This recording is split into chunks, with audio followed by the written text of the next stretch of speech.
Terry held an ordinary copper pickaxe from the pixel game Terraria, silently staring at the streets and floors of New York City in a daze. Being able to obtain an unknown potential superpower in this place where strong people run everywhere, Terry seems to be grateful for his good luck. But this is a game centered around mining. Digging down the asphalt road and concrete all the way, I can only dig down to the sewer. And where did my guide go? Just as Marvel Terra is living a good little life while carefree testing its superpowers. Another Terry from DC World suddenly woke up on the hospital bed. As soon as he opened his eyes, his mind was filled with anger and hatred. I live for hatred, and I won't let go of anything that once bullied me. Kill, kill, kill. Hello. May I ask if you need any help? Hey. DC Terry looked at the younger and kinder version of himself in his spiritual world, and a wonderful sense of familiarity arose. I'm actually a bit hesitant about whether this book should be placed in the category of the heavens, because I don't plan to write about the multiverse this time at present. The reference pixel games for the protagonist's abilities are Terraria Disaster Mod. This book is also known as Crossing Two Worlds at the Same Time, Terraria of the Beautiful Man's keywords of the novel.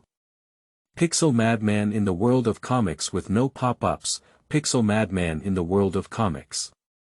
Download the complete set of TXT, and read the latest chapters of Pixel Madman in the world of comics. Chapter 1. To Perish Together. You are listening at novelfull.audio. Chapter 1. To Perish Together, ha. On a dimly lit street in Gotham City, a bloated figure was limping and running frantically. A dense layer of rain and mist swayed and soaked the fugitive's single glasses. In order to avoid being obstructed, he had to reach out his chubby short hand to remove the glasses, and then fumble to fit them into the chest pocket of his tailcoat. Pop. The long-neglected street light flickered, indicating that the road administration department had not used the taxpayers' money where it should have been, but fortunately, this brief light illuminated a hidden alley intersection ahead for the desperate fugitives. He hurriedly turned his head and glanced behind him, not seeing the terrifying figure that always appeared on the eaves. Damn it. The obese man complained because he knew that guy couldn't catch up. Maybe he was just hiding out of sight, staring at him with cold and ruthless eyes, exhausting his energy. But he really can't run anymore. If he were still young, he would at least be able to run a distance further and use those pre-prepared small toys. Although not successful, at least he could delay the action of the terrifying creature that appeared in the dark. The Coppert family has always been grateful for their kindness. If you come to the Iceberg Bar in a week, I can offer you a generous reward. Of course, you can also make a request to me, and I can fulfill most of your wishes. Helped by young people, he walked deep into the alley and barely found a pile of discarded newspapers. He sat down panting heavily while revealing a terrifying smile with deformed teeth to the Asian young man squatting beside him.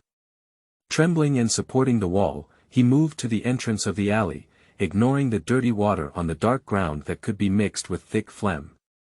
He just wanted to lie down and rest for a while. Kind-hearted person, what's your name? Hee, there is actually such a rare species in Gotham City. The cold liquid was injected, and Coppert's mouth widened in shock. The already unsettled blood cheered as it transported the liquid throughout his body. He must find a place to rest, as his physical limits prevent him from following his inner rationality. Before Coppert could react more, the opponent's movements suddenly quickened and with lightning speed, the needle pierced Coppert's neck. What is that? Who exactly is the other party? Years of pampering have allowed him to grow fat all over, but his physical strength is even less than he expected. You. That is a needle shining with a cold light.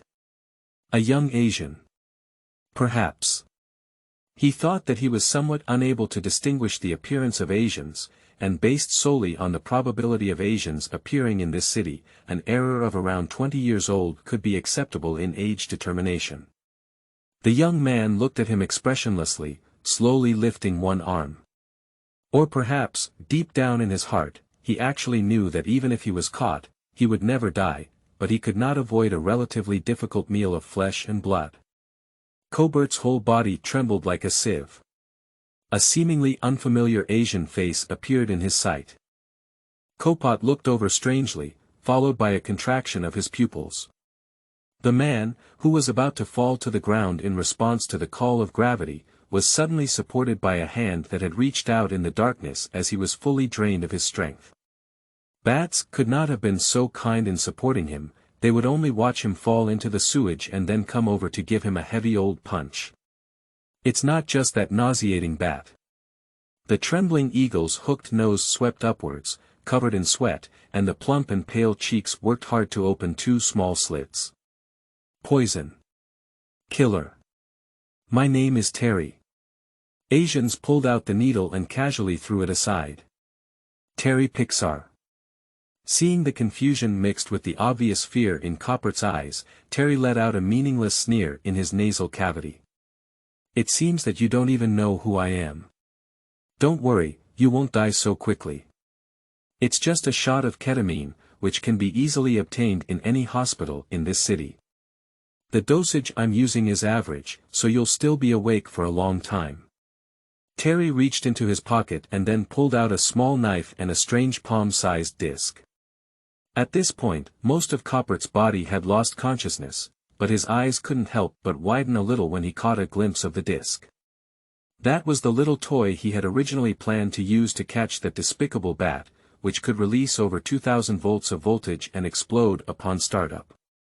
Before you die, I will slowly let you know my identity. A tall and pitch-black figure appeared on the rooftop not far from the alley.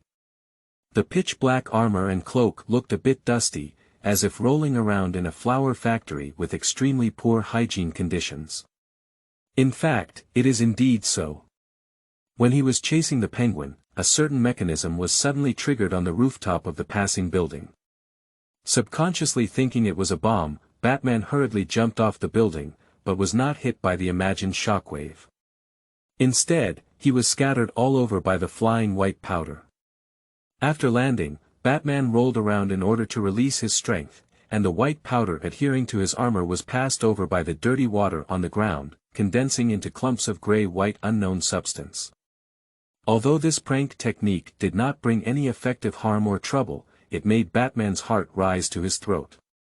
Because this technique usually only appears on one person, and that dangerous person is still being held in the Arkham Lunatic Asylum. In theory, it cannot be the hand of a clown, but it must be guarded against. Seemingly harmless means may contain some malicious intent. It took some time to confirm if there were any signs of poisoning in my blood, and then quickly took out some solution reagents from the tool bag around my waist to analyze what the white powder was. But the result was beyond Batman's expectations. It's really ordinary flour. Who on earth made such a boring joke on the famous night detective? The mere delay of time cannot truly allow the penguin to successfully escape from his hands. Unless penguins can unknowingly prepare an aviation rocket to escape.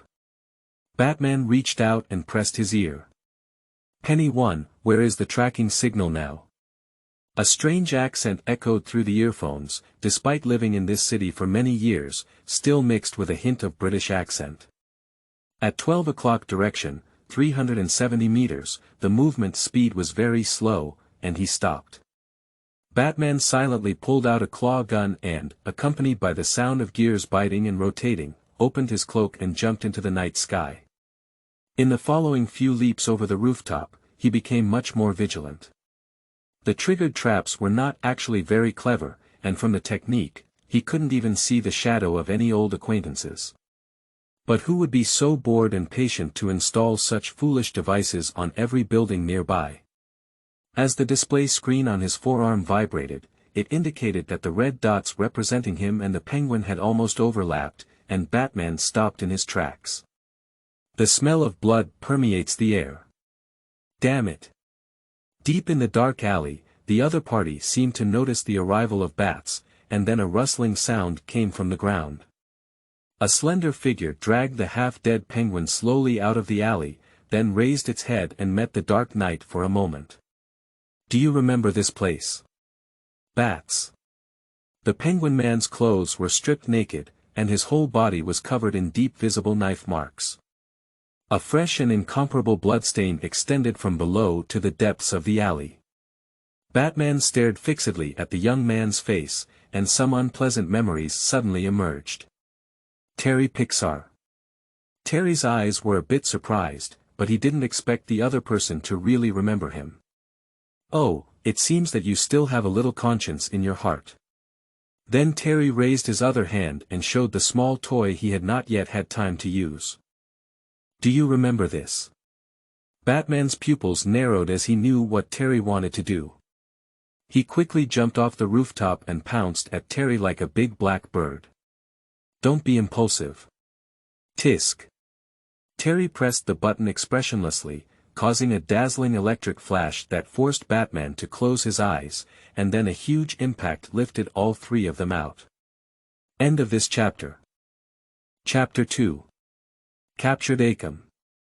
You are listening at novelfull.audio. Chapter 2 Captured Akam. The Penguin is dead. This is the big news of Gotham City, and after 2 months, it will occupy a place in Gotham City's newspapers.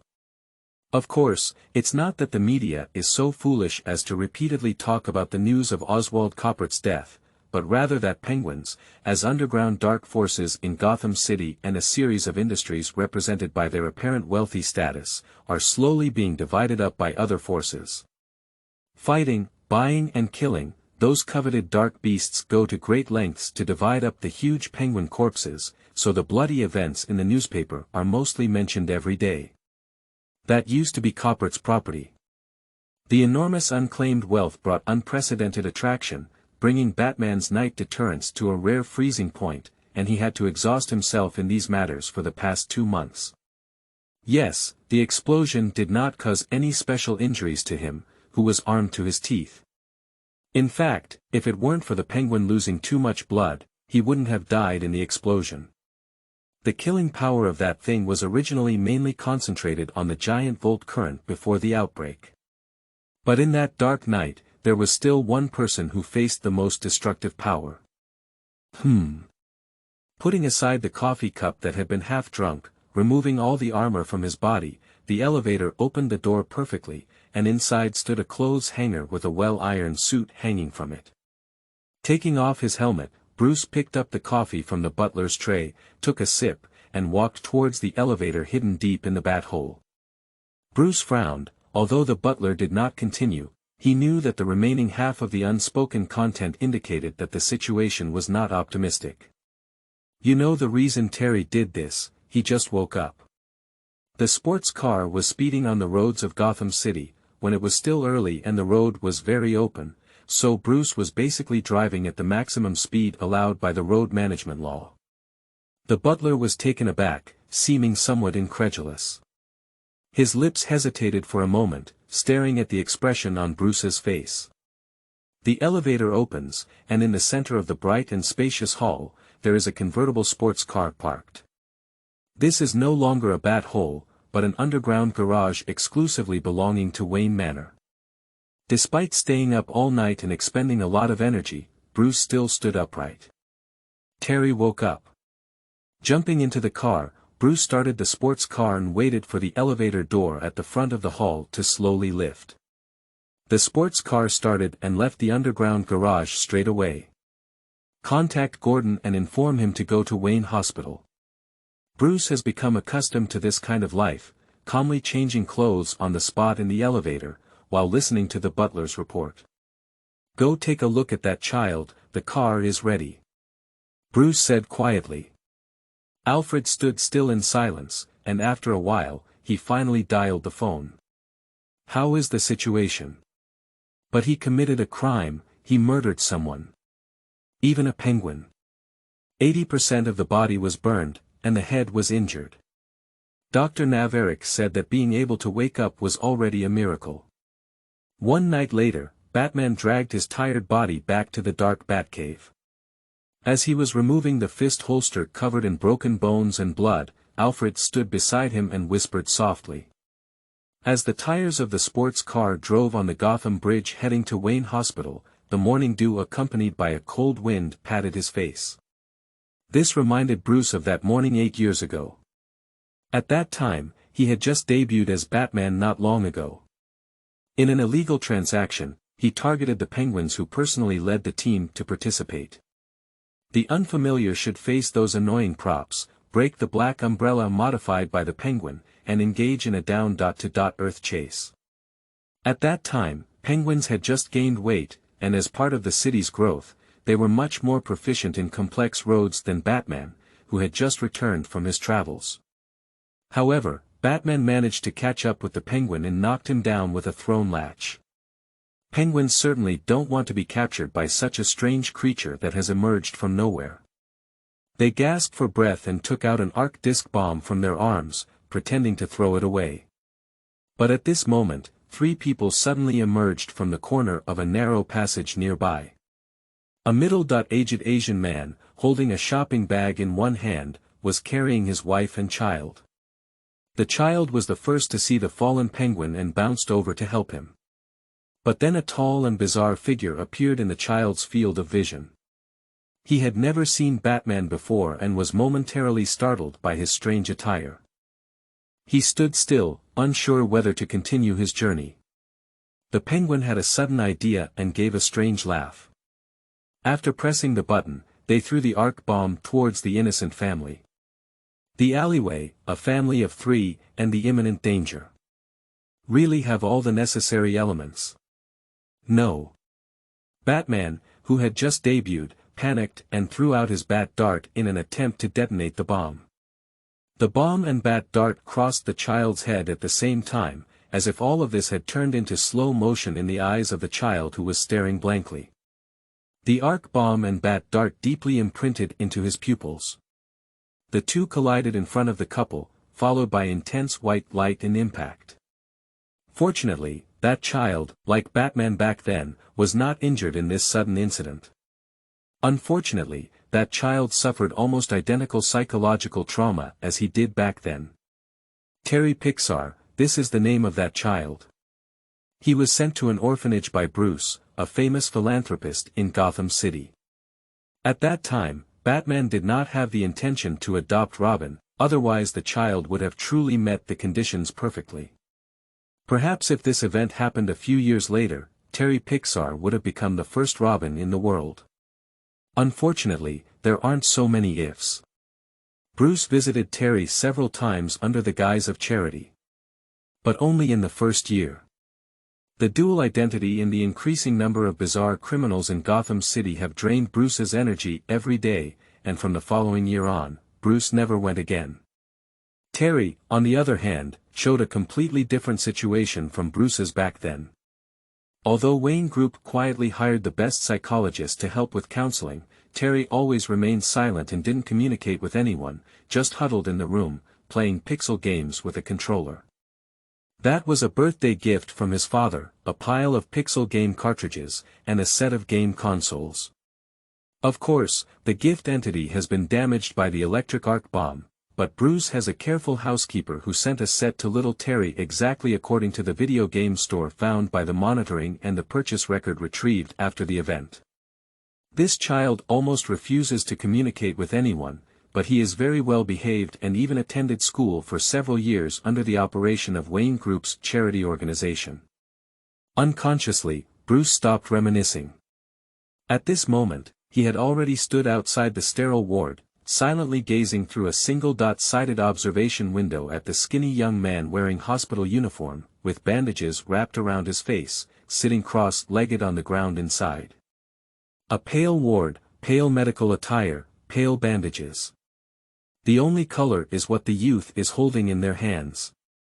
His left hand is a game cartridge, and his right hand is a controller. However, there is no game console in the ward, so he just silently grabbed these two things in a daze. His brain has been traumatized and he is mentally unstable. He woke up this morning in the same state. Through EEG and iris detection, it seems that Terrapix has lost most of his feedback to the outside world. He is no longer able to live independently. Listening to Dr. Naviric's report, Director Gordon shrugged his shoulders and said, there are no conditions in prison to accommodate him. Bruce remained silent for a while before finally shifting his gaze away from the observation window. Then please contact Akam's side. The facilities there are complete and sufficient to take care of him. Gordon seemed somewhat shocked. Serious. I think a sanatorium is more suitable for him. Bruce turned his head to look at Gordon and said, he didn't just kill the penguin. According to the investigation, 2 months ago, in order to ensure that the penguin must have set foot on that road, he stole 2 police cars from Gotham Police Station that night, attacked a police officer, and knocked out 3 thugs from the Iceberg Bar by poisoning them. He pretended that the police were driving and blocking the other 2 routes that the penguin might have chosen. Gordon frowned, knowing that as one of the most trusted people of the night, he even knew Terry's background. But Terry did not kill the police, and the police car was not damaged. According to Gordon's personal emotions, he does not think Terry should be sent to a madhouse. Bruce ignored Gordon's reaction and continued to calmly deliver even more shocking news that Gordon was unaware of. To delay Batman's pursuit, he installed detonating devices on the rooftops of an entire block, 7 of which were fake bombs, but 2 were real ones. He forged his identity and impersonated the power of the Black Mask Roman to lure the penguins out to trade weapons. Although there is not enough detailed monitoring yet, it is speculated that he prepared at least a year and 7 months for that day. If he continues to coma and becomes a vegetative, it's okay, but now that he's awake, the Black Mask won't let him go. Only by sending him to Akam. Can he be protected there instead? End of this chapter. Chapter 3. My Uncle Martin. You are listening at novelfull.audio. Chapter 3. My Uncle Martin. Terry was eventually handcuffed and boarded the police car. Until Akam had a separate single room, he didn't react and just lowered his head. It's not just the medical examination of the underlying causes that leads to this. In fact, his soul had already fallen into a semi-deep sleep at this moment. Correspondingly, it is the awakening of souls from another world. A sunny morning. On the 2nd floor of an ordinary house in Chinatown, Manhattan, New York City. A Chinese teenager slowly opened his eyes. Looking at the simple ceiling, before he could sit up, the sudden headache made the young man curl up in pain. A large number of jumbled memory fragments emerged from the mind as if out of nothing. Uncle Lee, who was in the mouth of the young man, panicked and squatted down to try to pick up the boy who had fallen to the ground again. However, due to the opponent's excessive struggle, he was unable to achieve his wish. The boy heard a familiar voice and reluctantly opened his hazy tears, looking at the man with a worried and concerned face. Uncle, my head hurts so much. I hope it's not a physiological lesion. A middle-aged man twisted open the boy's door and rushed to the side of the boy who had already fallen to the floor. How could this be? Although I don't understand why, it's obvious that the young man with red eyes and foaming at the mouth can no longer hold on. The man's hands, starting from the wrists covered by his sleeves, suddenly emitted a dazzling black light. These black hues also darkened the man's skin color, and the light slowly covered the boy's eyes with the contact of his skin. Headache. Ah. Ah. Hey. Then an incredible scene emerged. The more intense pain instantly tightened the muscles of the young man's entire body, causing him to tremble and twitch uncontrollably, like a fish washed up on the beach by the sea, slapping away Uncle Lee's hands. Terry. What's wrong with you? Blue veins erupted on the man's skin, and his face began to immerse itself in darkness. His furrowed brows seemed to be suppressing something, and the black light suddenly changed when it touched the man's hair, dyeing one end of his black hair into a dazzling white light. The man's spirit and body entered the inner world of the youth. The intense pain made him scream uncontrollably, and then the sound of chairs dragging came from downstairs, followed by heavy footsteps from the other side of the stairs. The man immediately picked up the boy and quickly comforted him, saying, "There is a clinic nearby downstairs. You can hold on for a while." Uncle Lee stood up with a slight struggle in his expression, but when he saw the boy's miserable situation and heard his mournful cries, he couldn't sit idly by. After the clothes on the man's body completely turned into black and white, the spiritual door in the dark also opened. Gritting his teeth, the middle-aged man reached out his hands, avoiding the wildly waving arms, and pressed them onto the young man's forehead. "Oh my God, what is this?" This is not the first time a man has used this ability. In fact, as an illegal immigrant, he was able to establish a foothold in Chinatown, New York City, obtain legal status, and return to his home country to take over his remaining blood relative, who is his nephew, to live because of his superpower assistance. He is not the first to break into the spiritual world of others. Usually, the mental world of a normal person is relatively clean, like a vast and boundless hall where objects composed of profound memories are stored. The forms of objects that become concrete after being touched by superpowers can often reflect a person's most genuine desires. In the youth's spiritual world, there are only countless inexplicable blocks. Those strange black and white squares are surging like a tide, and when viewed from above, they look like a constantly evil wriggling mosaic. The middle-aged man did not know the meaning of these blocks, but felt like a mosaic. After observing for a moment, he immediately discovered the young man struggling in the ocean of mosaic. The ocean was like a worm's mouthpiece, surging with a regular rhythm, constantly swallowing the boy down. Although I don't understand exactly what will happen, it can be imagined that once the youth is completely engulfed, it is definitely not a good thing. The boy struggled hard in the ocean, but to no avail. In fact, in just a few seconds, the young man who had only been submerged to his waist was now left with only one arm still shaking. The middle-aged man drove the black energy on his body and flew down with a whoosh, grabbing the young man's hand. But his face suddenly changed. The unknown power in the ocean far exceeded the physical power he could exert in the spiritual world, just like a tyrannical octopus lurking in the deep sea stretching out its tentacles and dragging a fragile lonely boat. At this moment, the boy only has one slap outside. "I can't take my nephew away." The middle-aged man let out a shout, clenched his fist with the other hand, and smashed it down. The black energy condensed into a beam of light, breaking open the wriggling ocean of objects, and the unknown force was also released in an instant. "Come back, Terry." The middle-aged man took advantage of this opportunity and pulled the young man out of the ocean with all his might.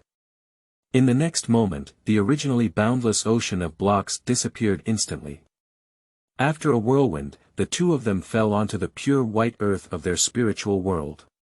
The middle-aged man immediately got up and his pupils suddenly tightened. The image of the young man in the spiritual world at this moment is very frightening, as if his whole body is made up of mosaic. The only hand that was not swallowed before was also covered with a layer of mosaic under the wriggling movement. It looks like a moving pixel person. "Terry." The middle-aged man cried out his nephew's name in pain. I'm fine, uncle." The blocks that covered the whole body began to split, each square breaking into 4 equally scaled cubes, and then continued to break. At the same time, the pixels of the entire person become clearer and clearer, until they are restored to the original appearance of the youth. The middle-aged man was overjoyed, and then his black and white energy dissipated, and both of them were simultaneously ejected from their spiritual world. As soon as he woke up, the middle-aged man immediately looked nervously at his nephew. Terry Lee sat cross-legged on the ground, his expression seeming somewhat dull. However, upon noticing the middle-aged man opening his eyes, his expression became lively again. "My head doesn't hurt anymore." The middle-aged man breathed a sigh of relief, but then his expression became nervous because he remembered that he had exposed his superpowers in his nephew's spiritual world. "You just saw. What do you see?" Terry Lee looked at his hesitant uncle with a confused expression on his face. "Well, it's nothing. It's good if it doesn't hurt, it's good if it doesn't hurt." Middle-aged people realize that not everyone can have an impression of what happens in the spiritual world. Without superpower assistance, scenes that do not exist in reality are often quickly forgotten like nightmares after waking up. The middle-aged man got up and helped Terry up, carefully observing the other person's shoulder for a moment. If it's okay, just go down and have breakfast. Don't forget, today is your day to transfer. Terry nodded and then sniffled, "Uncle, what's burnt?" The middle-aged man was taken aback for a moment, then his face changed drastically and he rushed out of the door, saying, "Oh no. My corn soup." The sound of footsteps disappearing at the staircase entrance. Terry turned around and stared at the empty doorway, froze for a moment, then raised his hand to cover his forehead. What's the situation? Why is my mind so chaotic? I've traveled. But why does it feel like there's so much mixed up in my mind? Martin Lee is my uncle. Martin Lee, such a familiar name. Mr. Negative, why do I think he's called Mr. Negative? What is this box? Terry raised his hand and made a virtual grab, only to realize that the window arranged with 1, 2, 3, 4, 9, 0 did not exist in reality. In his perspective, there are 10-unit grids arranged in the upper left corner, 5 red hearts in the upper right corner, and a deep blue star floating on the right side.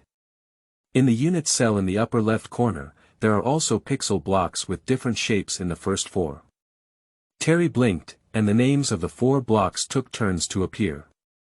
Clever copper short sword. Copper pickaxe. Heavy copper axe. Novice gift pack. Terry widened his eyes and said, "Isn't this my favorite pixel game I used to play?" Surprisingly, there is also a beginner gift package, which is the addition of additional game mods, Disaster. Focusing attention on Cell 1, more detailed information was presented. Clever copper short sword. 5 true melee damage, 4% critical hit rate, fast speed, weak repulsion, material. Affix bonus, dexterity. Additional plus 8% speed. Can be converted into copper or in specific environments. End of this chapter. Chapter 4. Some Things.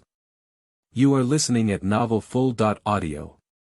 Chapter 4. Some Things. Terry blinked his eyes, as if a visible speck of dust flew out of the air. Then, under the reflection of his pupils, he quickly zoomed in, and a bronze square appeared out of thin air more than a foot in front of his chest. Almost subconsciously, Terry reached out his right hand and grabbed at the brass square.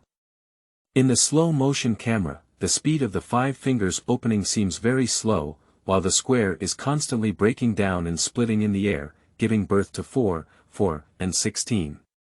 Until the shape of a pixel brass sword appears, and Terry's right hand finally grasps the position of the sword handle. Looking at the brass sword in his hand, which was composed of countless brass blocks, Taeyong waved his hand. The fragmentation is not over, and each pixel block is still constantly splitting, just like the 480p image quality slowly evolving towards the blue light 4K. In the end, a copper short sword with a simple shape and a metallic luster all over it comes to a complete stop with Terry's waving force. Cool. Erecting the short sword, Terry's eyes showed a hint of intoxication as he scrutinized the shining blade. The entire copper sword is about the length of one arm of an adult male, with a width of about 2 fingers. From the tip to the frame and then to the handle, the entire body is made of brass. The handle has a spiral shape, which increases the grip friction, but it does not have the corresponding volume of metal weight when held in the hand. A pure copper weapon should be very heavy, but Terry felt that the sword was very light and agile in his hand. Is it because of the clever addition of prefix entries? Coming down. Uncle. Uncle's shout suddenly came from downstairs, interrupting Terry's eagerness to try. The copper sword remained unresponsive, and Terry's temples couldn't help but shed a cold sweat. Hurry up. On the first day of transfer registration, don't be late and leave a good impression on the school. Do you want to bring this sword to school? 3 seconds later, Terry's eyes showed a hint of confusion. Uncle Martin regularly hires home cleaners, but this sword is not safe to hide anywhere and will be discovered. Come down for breakfast. Terry. You'll be here soon, Uncle. Uncle's repeated urging forced Terry to give up continuing his experiment with the copper short sword. Recycling. The copper sword still lay quietly in his hand, without giving any feedback to his consciousness. Recycling. Turning his wrist and pulling a less smooth sword flower, Terry lifted his sword and made a chopping motion, the blade rubbing against the air and emitting a crisp howl. What is the situation? After the weapon is summoned, it cannot be placed back in the item list. Terry stared intently at the short sword in his hand. Terry opened his mouth and answered, anxiously and bewilderedly glancing around before immediately rejecting the idea of hiding the short sword in the room. Recycling. There's no way to explain the origin of this sword to Uncle Martin, okay? Recycling. Do you want to cut something? With the sharp blade in his hand, Terry felt an inexplicable impulse in his heart, turning his head to look for something to try the sharpness of this copper sword. Haven't you come down yet? Terry. Speed up. Recycling. Switch. The texture in his hands suddenly sank, and a half-person tall copper metal pickaxe replaced the existence of the copper sword. Terry's eyes lit up. Switch.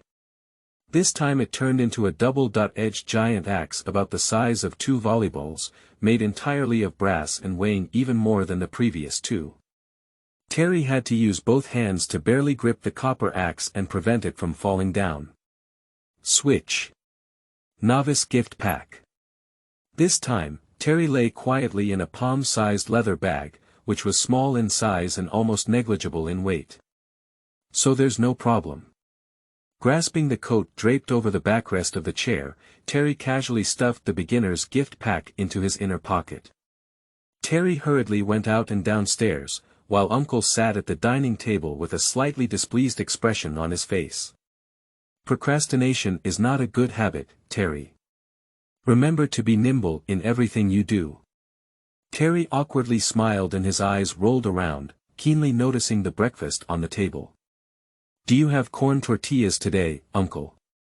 Well, actually it was corn paste soup, but there were some issues with the heat control. Uncle Martin was successfully distracted, and his originally serious face appeared somewhat awkward. I think the taste is good. If you don't want to eat it, you can find a convenience store on the way to buy some bread later. How could it be, Uncle? Terry pulled back his chair and said, I'm not picky about food. Half an hour later, Terry sat in the passenger seat holding his backpack, while Martin focused on driving the car. It's not that Terry is so old and doesn't have the ability to be independent.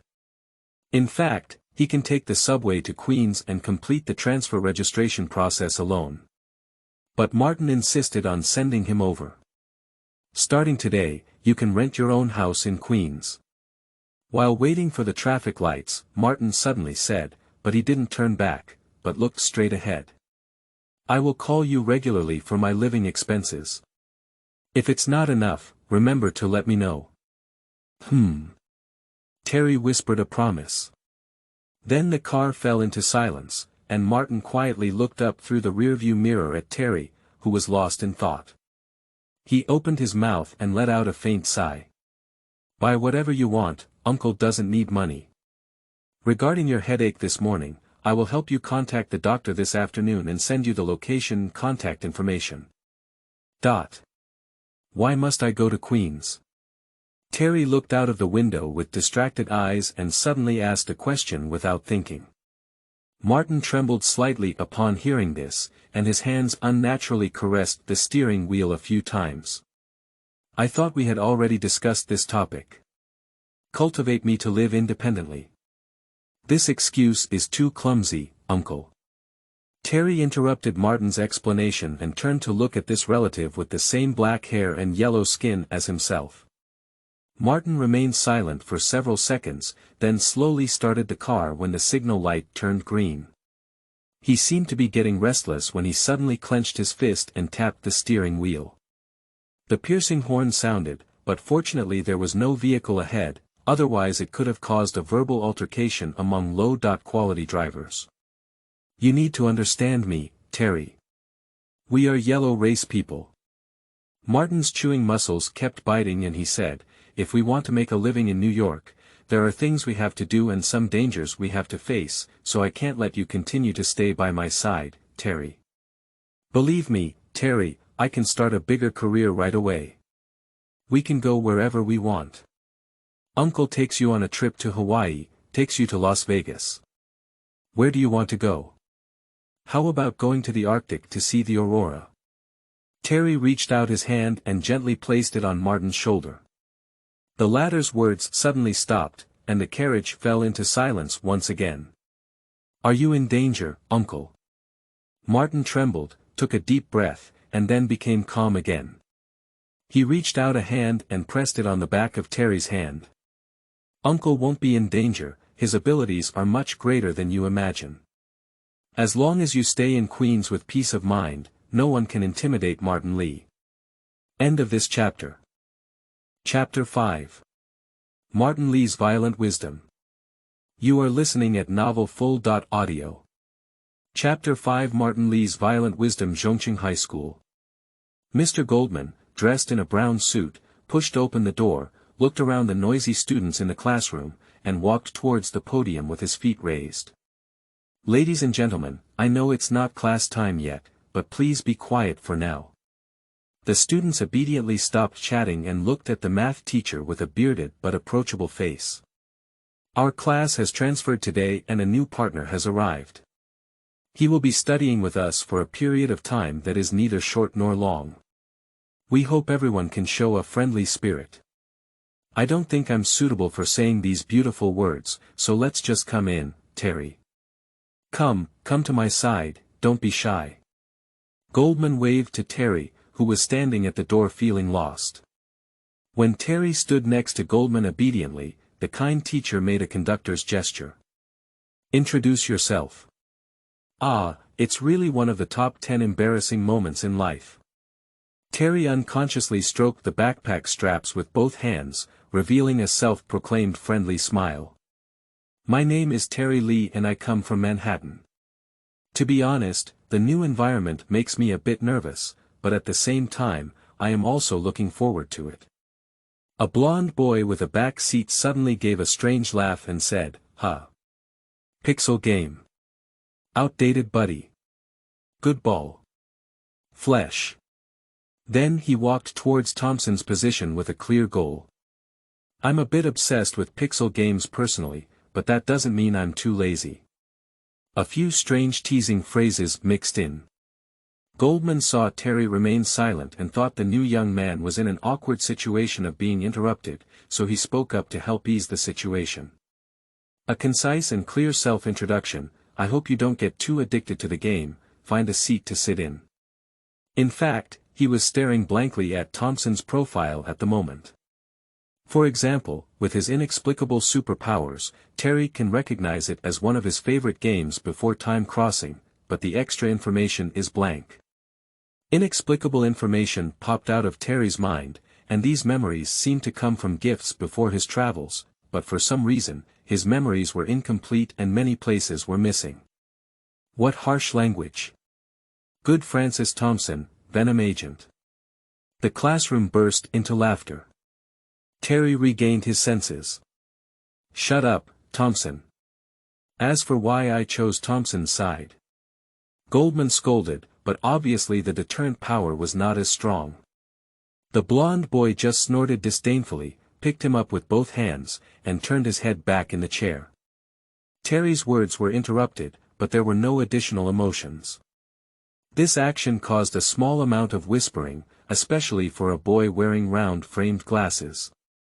When Terry passed by him, he was clearly hesitant to speak, but ultimately did not speak.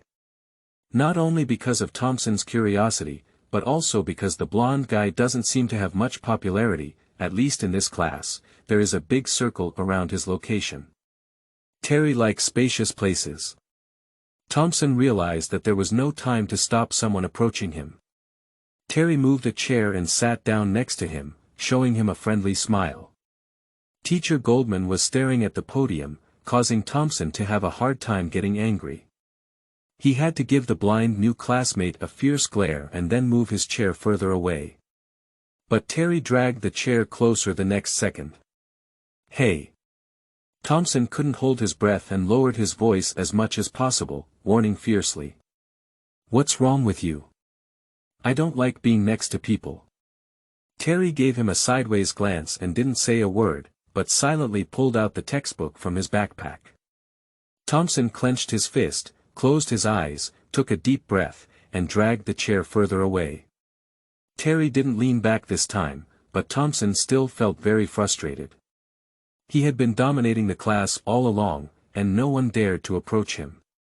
At this moment, he was uncomfortable all over, as if there were 10,000 ants crawling, and it was extremely difficult for him to get through a class.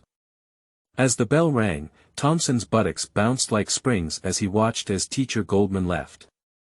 "Good kid, come with me if you have the courage." Terry stood up and was about to follow Thompson to leave the classroom. A boy with round glasses squeezed over and blocked Terry's way. "Don't go out with him, he will beat you up." "Oh, I can see it, but thank you for the reminder." Terry readily accepted the kindness of others and nodded at his round-framed glasses, saying, "Terry Lee." My name is Peter Parker." Terry, who was about to bypass his round-framed glasses, froze and turned his head to look at Peter. Then he showed a strange smile and said, "How could you just walk around and run into one?" "What are you saying?" Peter didn't understand Terry's meaning. "It's nothing." Terry continued to walk outside, reached out and took out a test tube-shaped glass bottle from his arms.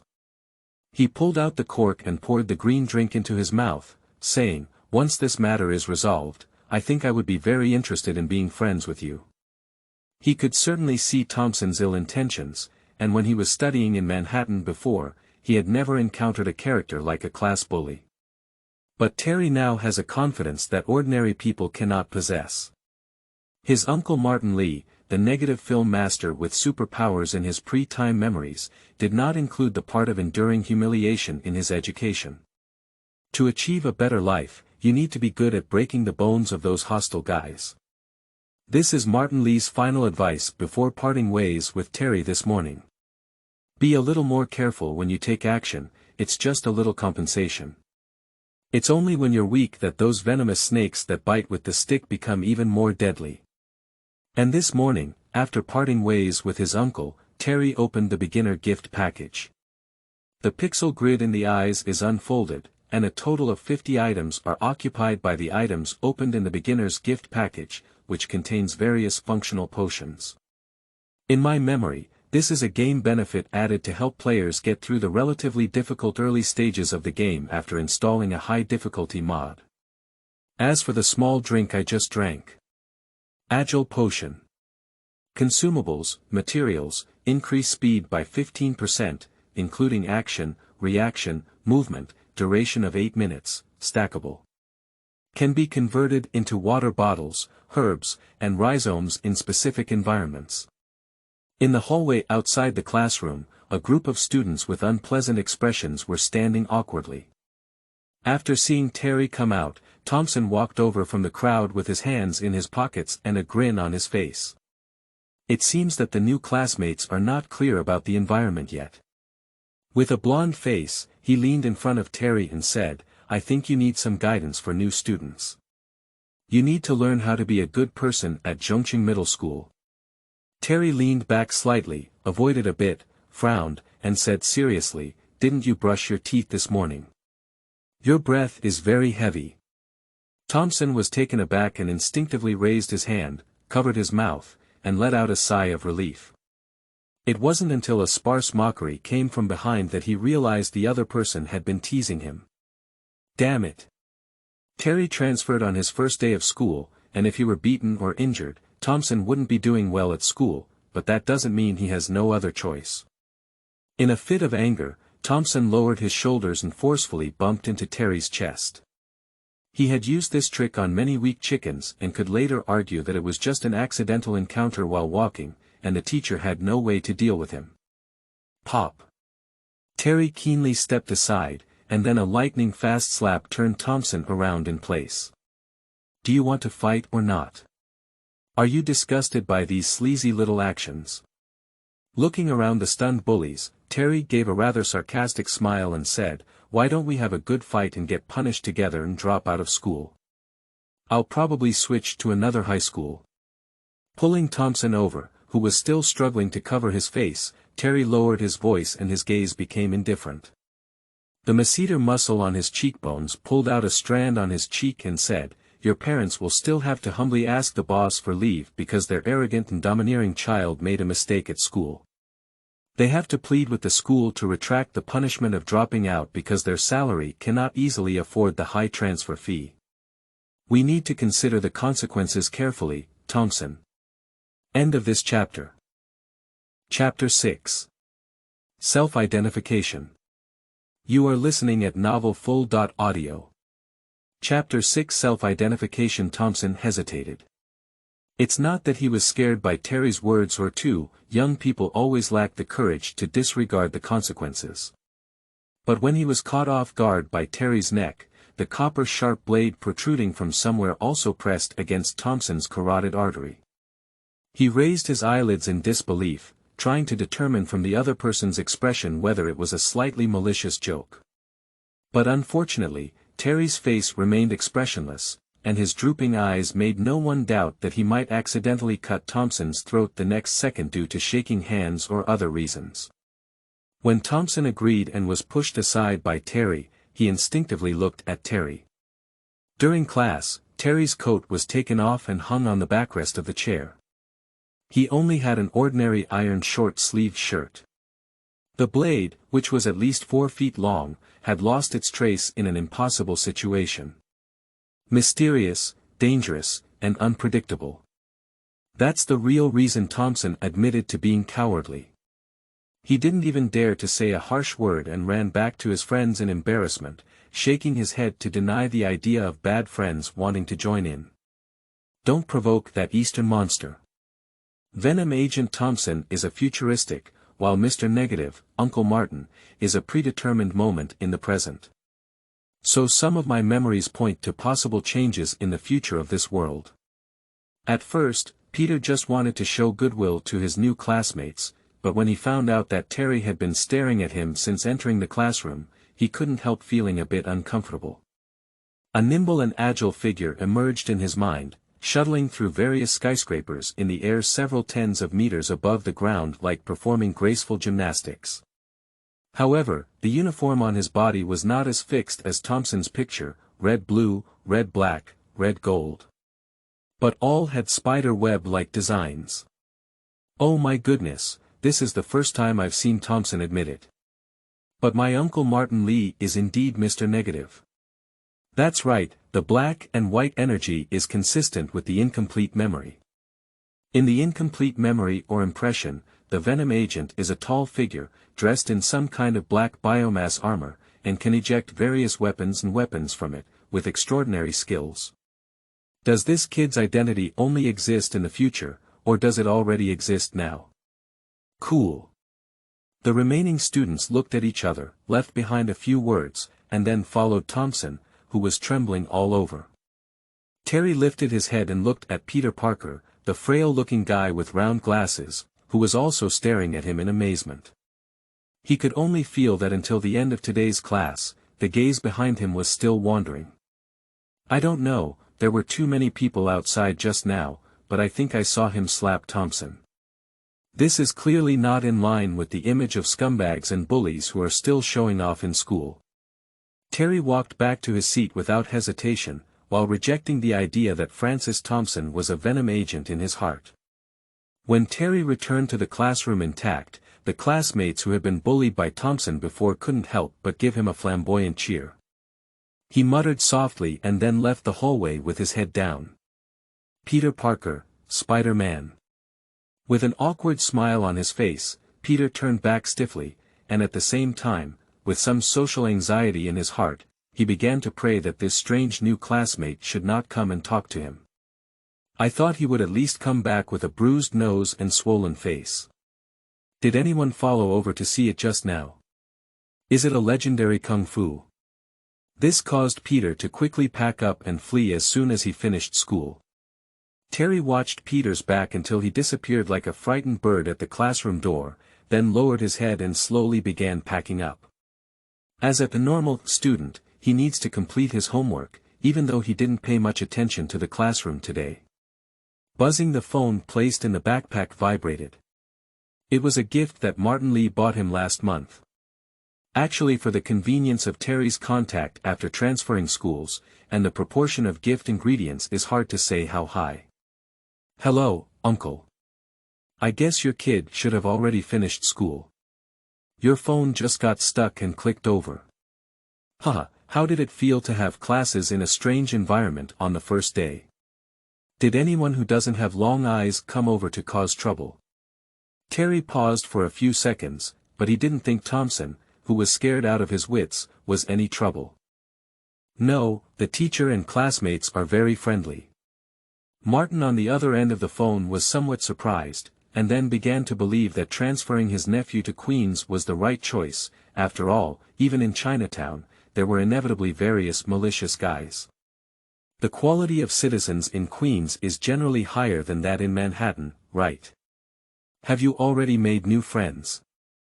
Not yet, Uncle, but I already have a goal. You kid, this description doesn't seem like you're going to make friends at all. Well, this is America.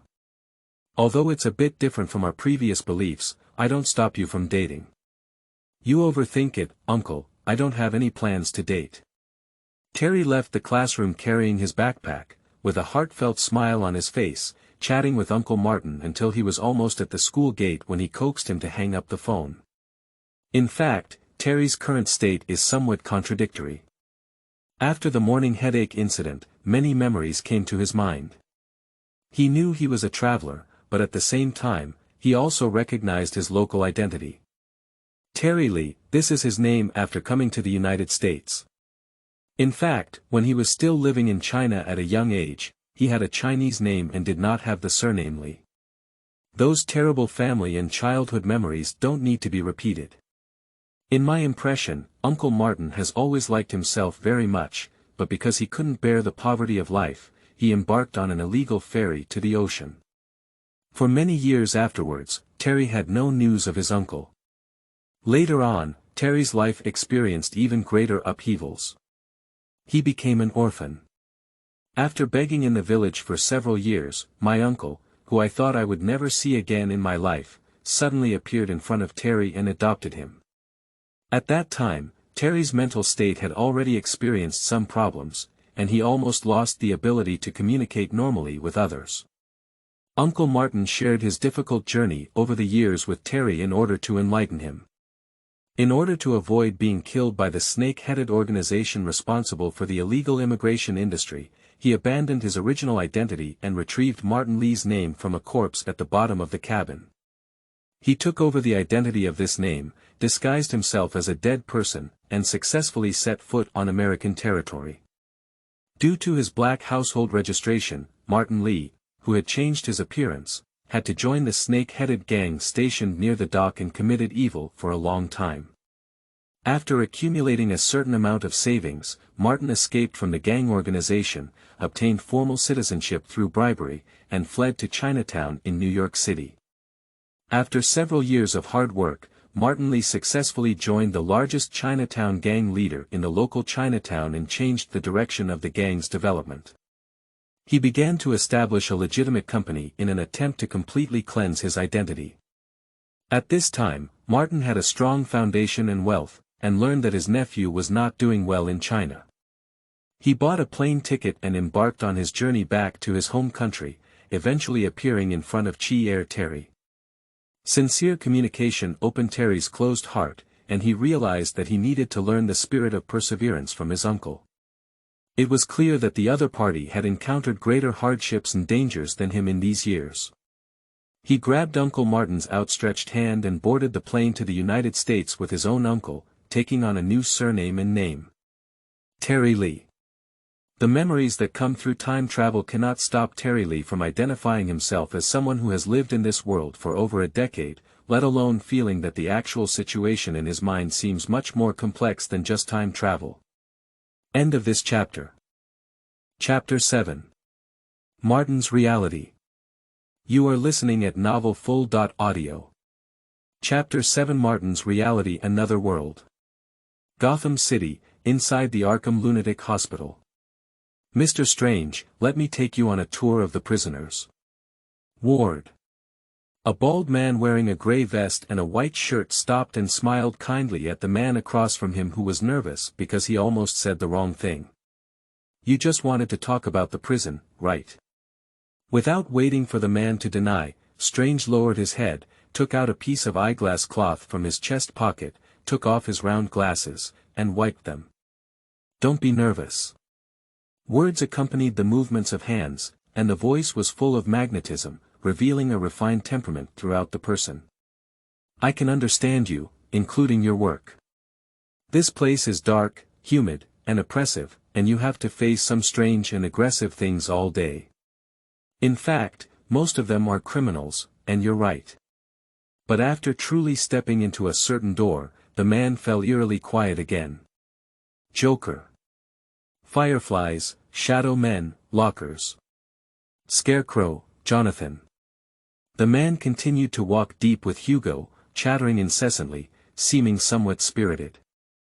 This is the experience accumulated through years of working in this damn lunatic asylum.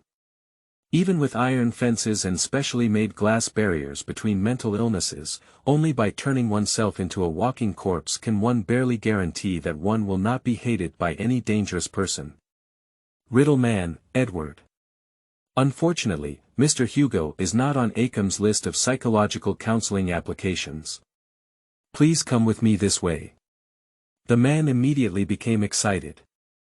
The director of the insane asylum sent him today to receive an important figure, who is said to be a professor with great achievements in the field of psychological medicine.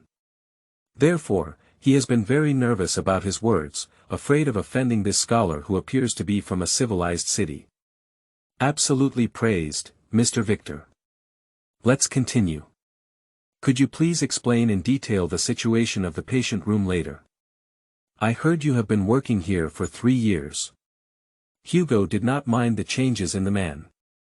Although the man was clearly suffering from some form of stress-induced comprehensive mental illness, the research value represented by his mental state was not worth mentioning compared to the main owners of the madhouse. Mr. Hugo Strange, you are the truly knowledgeable person, unlike those politicians or philanthropists on TV who are always accustomed to being above others, they can't even see the dark side of the problem.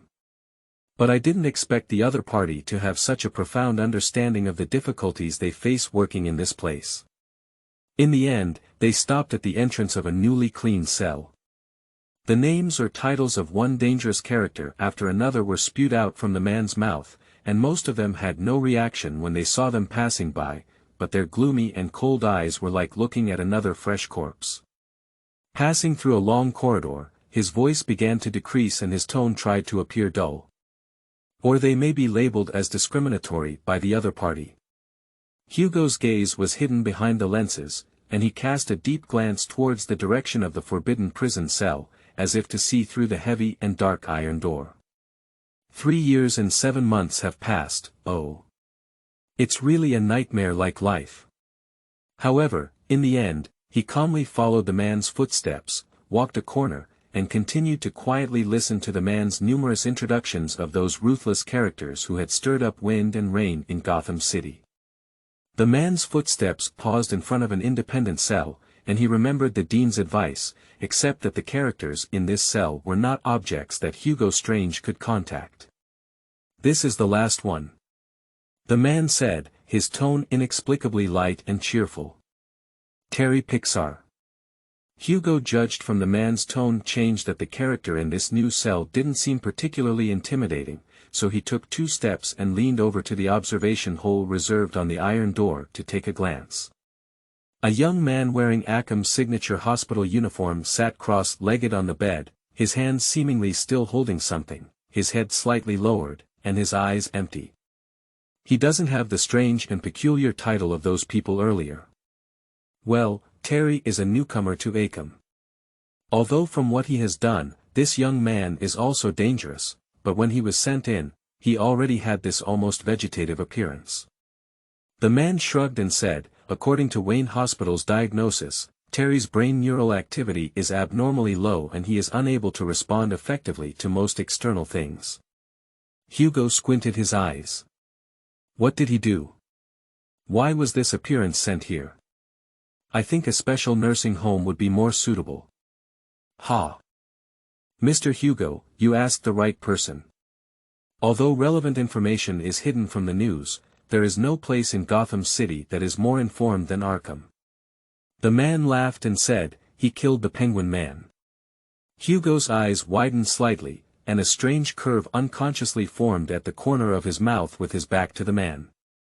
Then he stood up and turned around, and when he faced the man, his face regained its calm expression. So, Mr. Terry, is he on the list of psychological therapy assistants? Of course, Wayne Group has given special attention to priority treatment targets, but to be frank, Mr. Hugo, several doctors have already tried it before. Hugo shook his head and interrupted the man, with a hint of disdain in his eyes, but quickly disappeared. I personally enjoy challenging difficult topics, Mr. Victor. Please place this Terry Pixar at the top of my weekly psychological consultations. Martin Lee looked at the hung-up call with a gentle smile on his face. However, a few seconds later, as the elevator door slowly opened, Martin put away his phone. At the same time, the smile on his face faded, and there was a cold expression between his eyebrows that Terry had never seen before.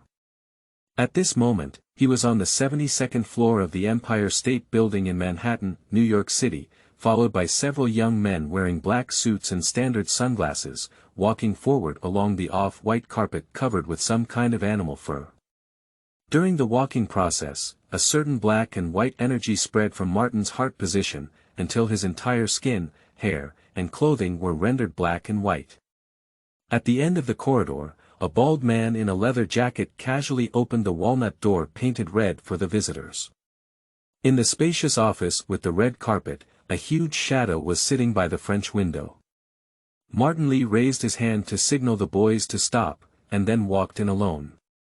The dark figure slowly rotated its plump head, a fierce face torn by excessive fat and muscle, facing Martin Lee. Mr. Jean Bing. Martin's voice remained calm, our contract has expired. The black giant figure, known as the Golden Union, stood up from the chair, his astonishing height seeming to pierce the ceiling above his head. What a pity, Martin. I thought we had a great collaboration. The cane, adorned with red gemstones, gently poked a small hole in the carpet, and the golden shadow completely covered Martin's figure. Don't consider renewing the contract. Separation would be a loss for both you and me. No. Martin lifted his black face, his white hair trembling slightly, and looked straight at the astonishingly large beast in front of him. I just hope to be more stable. To be honest, I've had enough of this kind of chasing after the New York Police Department, he said. Jean did not respond immediately, but quietly stared at the Oriental man in front of him, known as Mr. Negative, who dominated the underground forces in New York. Haha.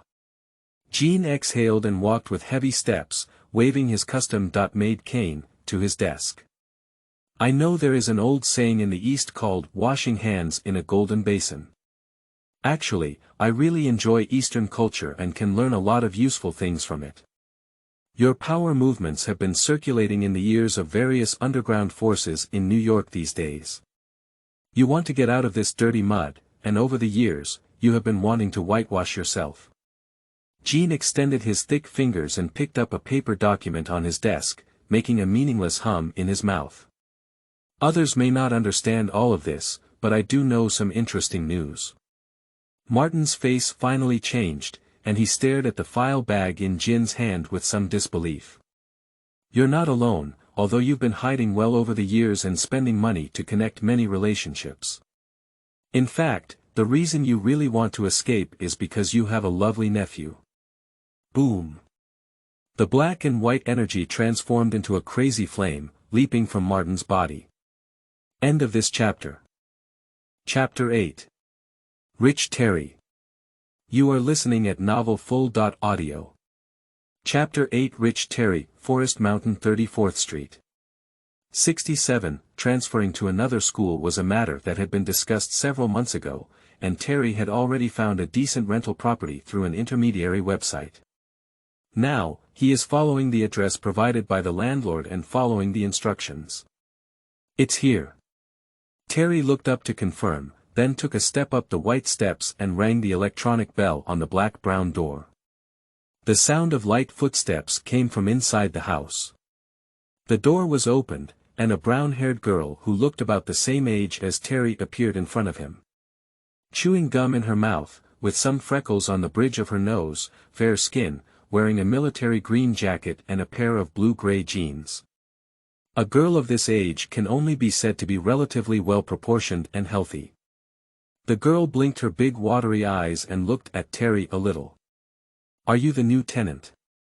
Finally, Jessica took Terry to the innermost room on the second floor, pushed open the door, and told Terry in a tone of nostalgia and show-off. As a user who rents the entire small building independently, Terry must check the water and power supply system of each room before thoroughly handing it over. He won't let his guard down just because the landlord sent a little girl. Since Terry came to the United States, Uncle Martin has taught him the most, which is to be vigilant about all matters involving money while believing in kindness. Terry followed Jessica upstairs, and the girl bounced around all the way, pointing out the purpose and lighting conditions of each room to him. It was only then that Terry noticed that many rooms had already been emptied, with bags of luggage lying on the ground. You should be referring to my dad, but he probably hasn't finished work yet. Hello, my name is Jessica Campbell. Looking into the girl's big eyes, Terry nodded solemnly. So it took me about a week to persuade my dad to rent out the house, and the contract stated the requirement to maintain a certain degree of cleanliness in the house. My name is Terry Lee. Of course, now is not the time to pay attention to this. Of course, in fact, I don't like places with too many people. I prefer living alone and being independent. Jessica nodded in agreement with Terry's statement and then explained, that's because we're moving. My dad originally wanted to sell this house, but to be honest, I've been living here for so many years and I can't bear to part with it. The room is very clean and tidy. Although the bedding and the like have been packed, you can still smell the faint fragrance of bath gel and perfume. Jessica was clearly a very active and cheerful girl. She jumped up and down the stairs, then turned around and blinked at Terry, saying, after all, I want to come back and see it in the future. This used to be my room, with an independent bathroom and absolute comfort. You can choose this place as your bedroom. The girl showed a bright smile and generously reached out her hand to Terry. Although I'm happy, as long as I clean up every time, it's not a problem if you're willing to hold a party in the house. The party is very fun. This Terry was introduced into the house by Jessica, and the two people of similar ages communicated without any obstacles. Terry was stunned for a moment, then lowered his head to look at his phone with a somewhat strange expression. I thought the landlord would be a man. Generally speaking, people who post their housing information on intermediary websites should not be single men or old men or women, right? You won't make a mess here, will you? Under the girl's leadership, Terry roughly checked the water supply of the bathroom in the room and then suggested going to the kitchen to take a look. Jessica didn't lead the way immediately, but rather stared at Terry strangely for a while. I thought you just needed to confirm the room, shouldn't the kitchen be something adults should know? Then Jessica seemed to suddenly realize and clenched her left fist heavily on the palm of her right hand, saying, with the talent of an Easterner, I didn't expect you to be able to cook at a young age. Terry frowned as he didn't understand the logic behind Jessica's sentence. I will be finishing my studies at Zhongqing Middle School for the next few years, and it's impossible for me to go out and eat every day for such a long time. I always have to cook for myself. Jessica's eyes lit up and she said, Are you also from Zhongqing Middle School? Why do I feel like I've never seen you before? I just transferred to another school today. So, from now on, we'll be classmates." Just as the two were chatting haphazardly, the sound of the door lock turning came from downstairs. Jessica's mouth moved and a pink gum bubble blew out. "My dad is back, you can talk to him about the rest." Jessica's father is a very imposing person, perhaps related to his profession. This robust middle-aged man is a police officer. Sheriff Jones and Terry sat on the sofa on the first floor and carefully checked the lease agreement, and took Terry to conduct a more detailed and thorough inspection of the kitchen's usage. It can almost be said to be brand new. Due to being a New York police officer, Mr. Jones rarely came back to eat during Jessica's upbringing, and Jessica's mother seemed to be a busy person, which resulted in the kitchen of this small building hardly being lit up.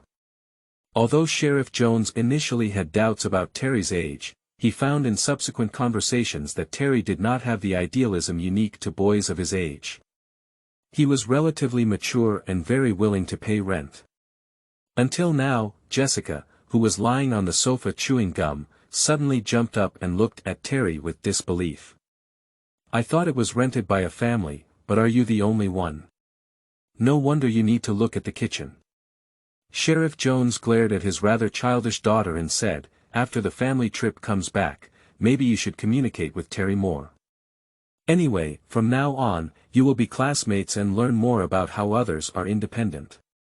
Jessica rolled her eyes and said, "If you give me enough pocket money to rent a house alone, I can also be very independent. At least go out to eat every day." Sheriff Jones was angrily blowing his beard and staring, about to continue showing his strict father's side, when he was interrupted by Terry, who was watching from the side, raising his hand. "Family trip." Mr. Jones's enthusiasm towards the gold mine was even greater than before, and he responded with a smile. "Yes, according to our family tradition, whenever something big happens, we organize a family trip. Such as this move." Terry was a bit incredulous. "I remember Zhongqing Middle School hasn't had a vacation yet. Please take a short leave from the school." Jessica and his father spoke in unison, and their faces looked as expected. "Wow, this is really enviable."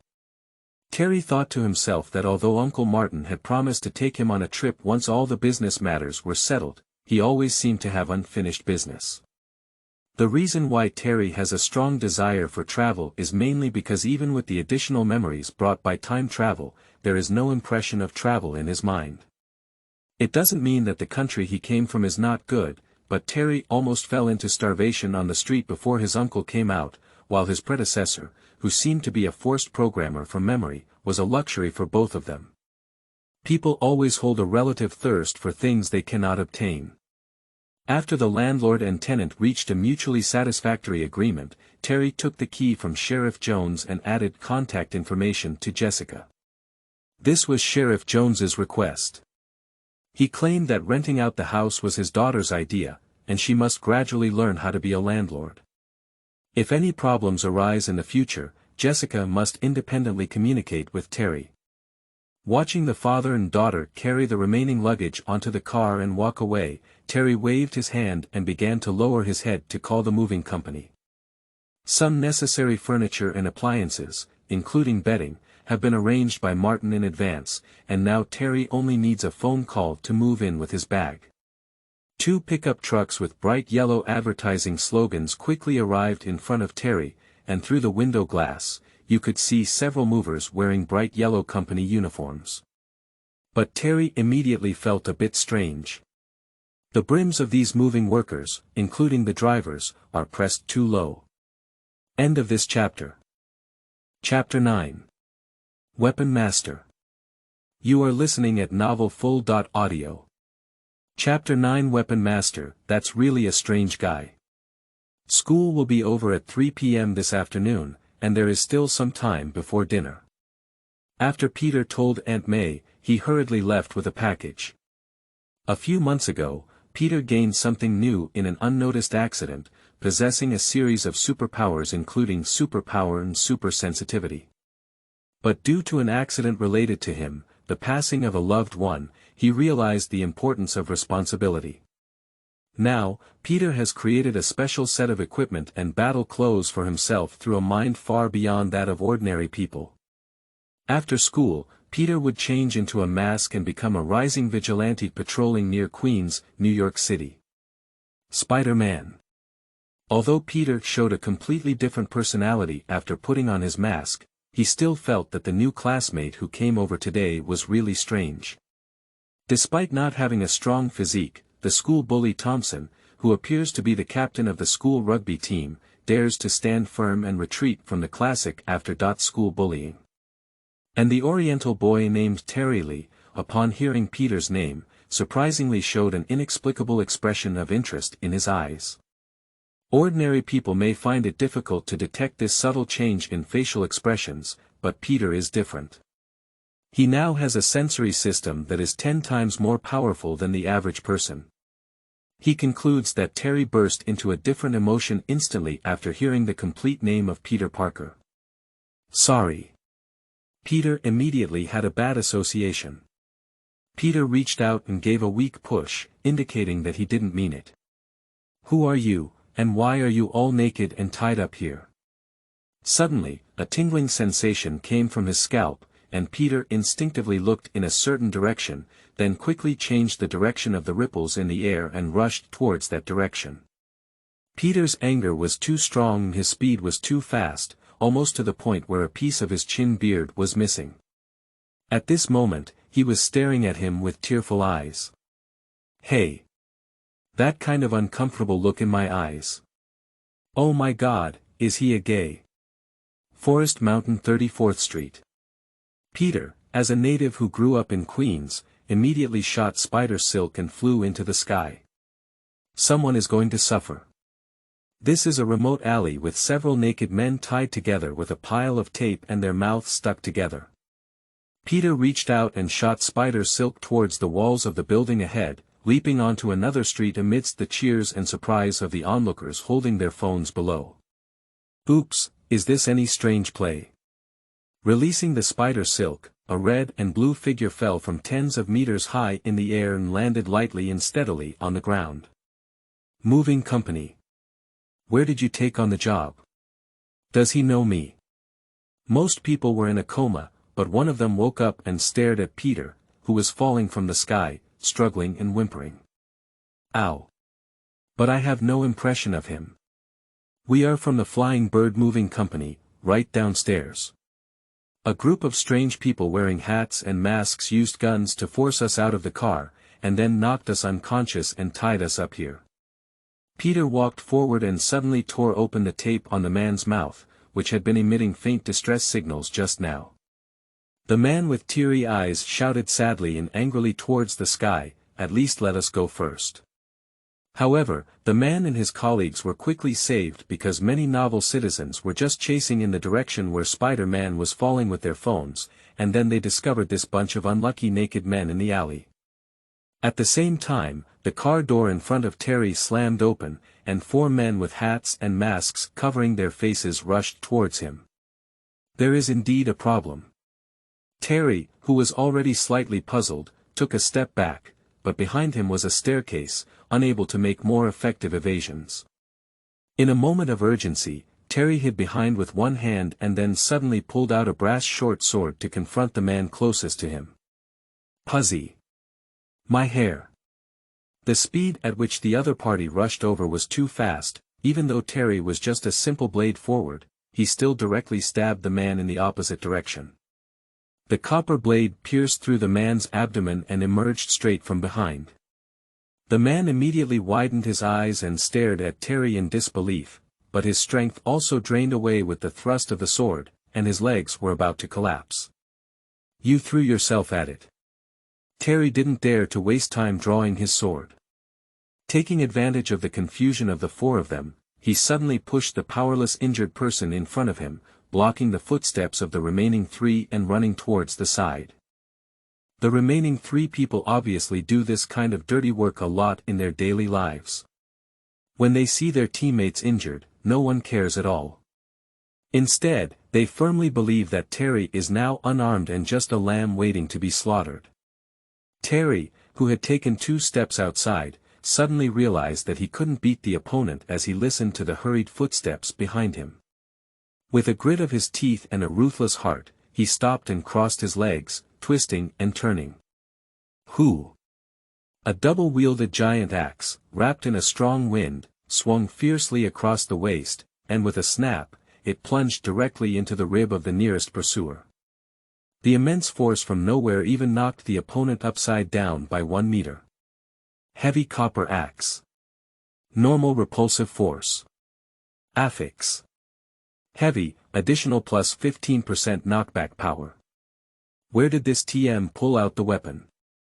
The remaining 2 people watched as another person collapsed without closing their eyes.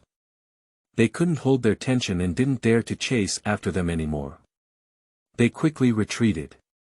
The wound was too big, and Terry was met with blood on his face.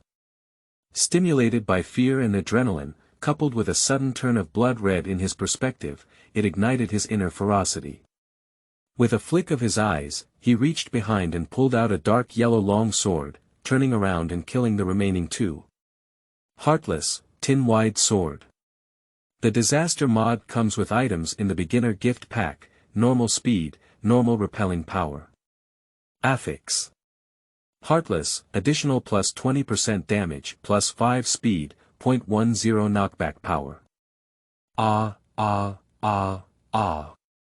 Terry, who had seen blood for the first time in his life, was already a bit crazy at the moment. He shouted to increase his courage while raising his sword to strike at a third person. Hey, hey, hey, hey. A pitch-black pistol instantly restored Terry's sanity, and he abruptly braked to stop in place, shouting weakly in his mouth. Damn it, damn monster. I lost my sword. The person who pulled out the gun roared fiercely and inwardly, while his remaining companions quickly pulled out their pistols from their waist, with 2 dark muzzles pointing tightly at Terry. Quang dang, that's a hot weapon, and of course his own cold weapon couldn't resist it, so Terry obediently threw away his long sword and raised his hands. You're not allowed to move. As subordinates of Gene and his subordinates, these 4 members have also been involved in kidnapping, but today's loss was indeed unexpected. They had never seen anyone who was so full that they hid 3 cold weapons on their bodies. Therefore, when Terry raised his hand, they immediately collapsed and roared loudly. They were afraid that this strange young man would inexplicably pull out something again. Terry was also stunned. At this moment, his blood was surging, and the intense fear and sudden burst of strength just now made his mind chaotic.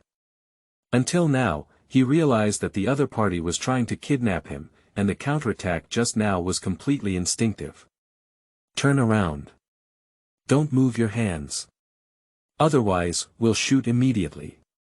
The remaining 2 people didn't care about the screaming passers-by on the street. Anyway, they covered their faces. As long as they kidnapped this damn little bastard into the car before the first caller appeared, they wouldn't have failed. But they must confirm that there are no other dangerous things hidden on this little thing. Terry obediently turned around stiffly, breathing desperately to calm his emotions. What should we do? What else is in the item list to deal with this situation? Weapons cannot be used anymore. Although Terry can select items directly through his mind when switching items in the inventory, weapons need to be held with both hands and cannot be moved. Terry widened his eyes and stared intently at the row of items that came out of the beginner's gift package, his brain running wildly. A sickle-shaped statue. The gap is too large to dodge bullets. Torch. The same as a weapon, it's not possible. 3 wooden crates. Let's not talk about whether wood can block bullets. Terry hasn't even switched to reality and doesn't even know how big they are. If they only have a waist height, they would be a complete calf. Memory potion, radiance potion, fish gill potion. Bombs, 10, it's okay to say that the knife and axe wound in front. If it were a bomb, it would accidentally damage itself by 1,000, and even if we were able to escape today, we would still be arrested by the relevant authorities. But I hate being pointed at with a gun the most. Feeling the two of them stretching out their hands and beating and wandering around on their bodies behind them, Terry felt extremely sad and angry. He first used his mind to lock a bottle of memory potion, teleportation home, his eyes cold and fierce. A black ball the size of a melon appeared in his chest with a crackling burning lead, and the next second he had to follow gravity and fall to the ground. Stop your lewd behavior, gentlemen.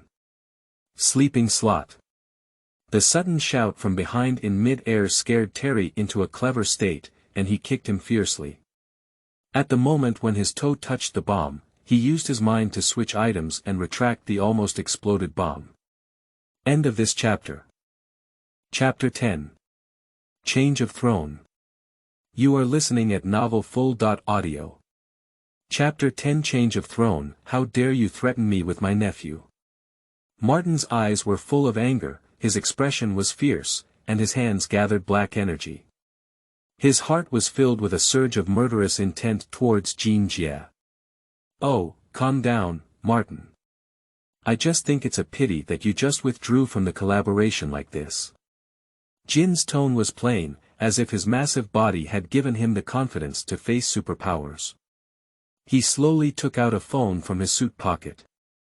I understand your idea of wanting to wash your hands in a golden bowl for your nephew's sake, but why don't we personally ask your nephew for his opinion? It's almost time.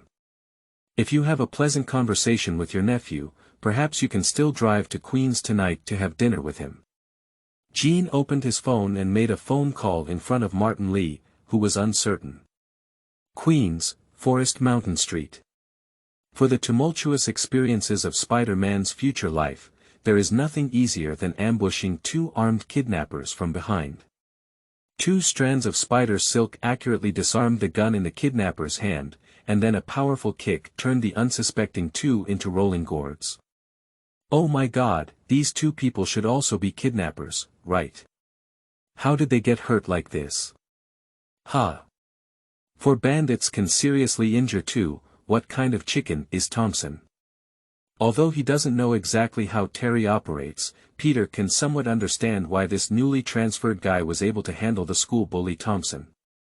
The simultaneous sirens of police cars and ambulances sounded at the intersection of the street, and Spider-Man quickly broke free from his wrist, shooting spider silk and leaping up. I think you need to consider your words to the police in advance, if that guy who was almost split horizontally did not die from excessive bleeding. Discovering materials can directly synthesize hook and claw props. Spider silk slings. Now there is a bottle of memory potion hidden in the pocket of his clothes, which is small in size and light in weight, and cannot be seen from the outside. Spider-Man did not see the presence of the weapon, as this game can only use one weapon at a time. Therefore, when Terry just switched axes, the first brass sword returned to the item list. Spider-Man was also confused. He didn't have any relevant knowledge in this area, except for the guy standing upside down at the staircase outside room 67 who could tell through the penetrating wound that the weapon was probably a sword. Another guy lying on the ground. Oh, this unlucky thing had 3 ribs cut off by something. Terry quickly denied, if you don't come, I will definitely fall into their hands. I don't have the ability to fight against firearms. Spider-Man suddenly exclaimed in surprise and turned around to run away. He stared at Terry with a worried expression on his face, his eyes slightly narrowed under the mask, and said, I always feel like I can handle them even if I don't use them. And when Terry finally switched the bomb, the tin sword on the ground also disappeared. No, no, no, no. Terry turned around and watched as Spider-Man used spider silk to seal the wounds and stop bleeding of the 2 unlucky individuals he had calculated but had no intention of before. He then turned his head to confirm whether the 2 guys bound by spider silk were really unable to struggle, and then walked forward with some nervousness. Triton was in place, suddenly turning his head to look at Spider-Man, who had already swung out several tens of meters in the air. To show his sincerity, Terry stepped forward and grabbed Spider-Man's arm, saying, Thank you so much, Spider. Spider-Man casually shot out spider silk and bound the 2 of them. He bent down and helped Terry, who was crouching on the ground with his head in his arms, up. Are you okay? I think this is considered legitimate defense. Spider Silk Sling Preview. Length: 45.2 meters. At most 8 spider silk strands can exist simultaneously. To be honest, Terry has indeed considered how to use this game to increase his strength. But unfortunately, this classic pixel game has a relatively deadly setting compared to modern society. The protagonist of the game must continuously dig deeper into the ground using pickaxe props, and use the excavated high-quality ores, herbs, and gemstones to create more sophisticated weapons, armor, and props. What Terry is stepping on is concrete from New York City. Even if the original copper pickaxe is awesome power, it can only dig down to the foul sewer. Don't think about digging out iron ore, silver ore, gold ore like in the game. With good luck, you can at most dig some bones buried by dogs. If you can go hundreds or even kilometers deep, there may be fossils. Although fossils and bones seem to be included in the usable materials of the game's additional mods, how deep they need to be dug. The government has long been knocking on them. However, there is another way to enhance the game, which is to find special NPCs that carry/store items or weapons for sale in some special terrains. This Terry really didn't even think about it. He didn't think the world could provide him with a guide from the beginning. Guide. The NPC that usually appears first in game mode can help beginners get through the early stages, but just now, when Terry touched Spider-Man's wrist. An unexpected reminder, a feature that is not available in simple pixel games. Terry stared straight into the air, even though Spider-Man's figure had disappeared behind a certain building.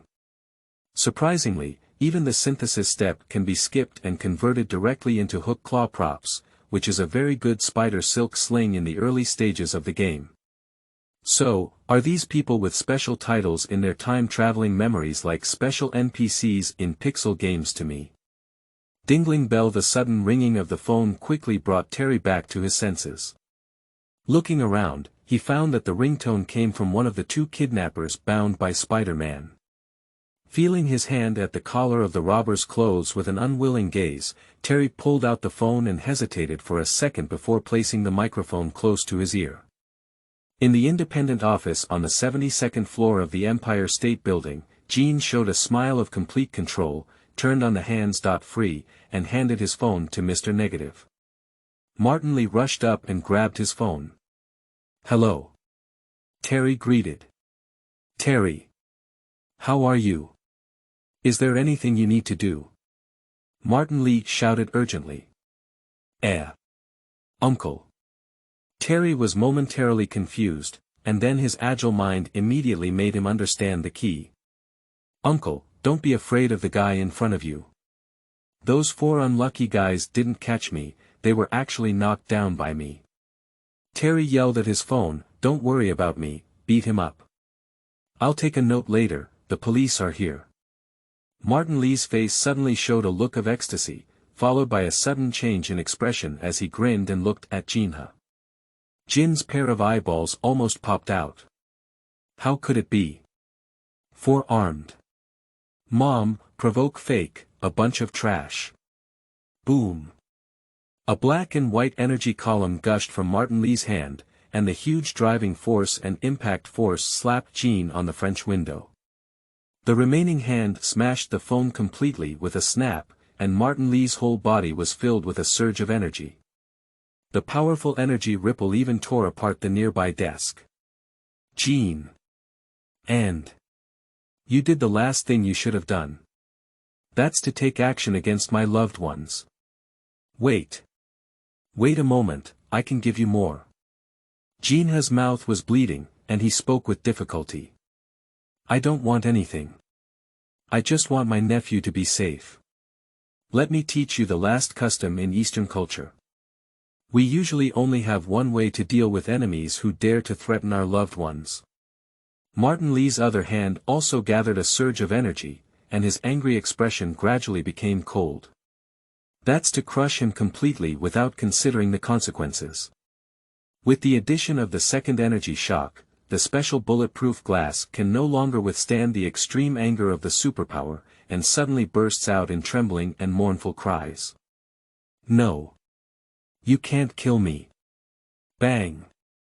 On the ground below the Empire State Building, a flower weighing over 300 pounds of flesh and blood bloomed. A shocked man in a suit came in and looked fearfully at the Mr. Negative standing beside the broken French window with his hands in his pockets. Did you kill Jean? Didn't you want to stop? Mr. Negative remained silent for a moment, then turned around and stared at his subordinates. The latter trembled all over and lowered his head, afraid to look directly at the other person. The matter has come to an end, it is impossible to stop. Mr. Negative's voice was filled with coldness. Jin's existence is indeed necessary, as he has at least stabilized all gangs in New York. Mr. Negative sighed meaningfully. Perhaps I can protect the people around me in another way. End of this chapter.